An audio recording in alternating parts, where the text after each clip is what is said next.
amma Finfinnee jalatti lolaa jiraachuu keenya beekuu jechuudha. Finfinnee jalatti lolaa jirra. Ni qabattaa? Ni shakkitaa? Ni qabanna. Shakkiin tokko iyyuu hin jiru.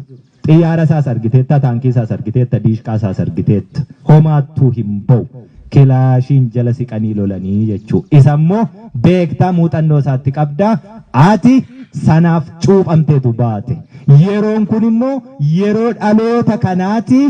Dibata qabnaa, kakuu qabnaa, ni injifannaa jechuudha. Shakkii hin qabnu sanarraa tokkoyyuu. Sanarraa shakkii tokkoyyuu hin qabnu jechuudha.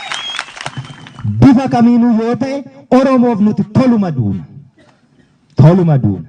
Isa nu jibbuufis lubbuu laanne, isa nu jaalatuufis lubbuu laanne. Isa nu jaalatu immoo waliinidha lubbuu laanne.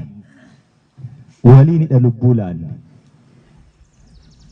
Rakkoo sadarkaa kophee ofii nyaatanii qabsaa'urra hin jirru nuti. Galanni uummata Oromoo miileena sanaaf haa ta'u. Isa du'ee nu jiraachise. Kanaaf yoomiyyuu taanaan duuba deebiin hin jiru.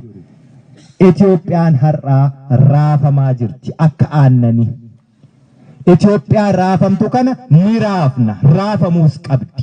Yoo raafamuu baatte aannan qammane taati. Aannan qammanee ajaa'ee ni bada.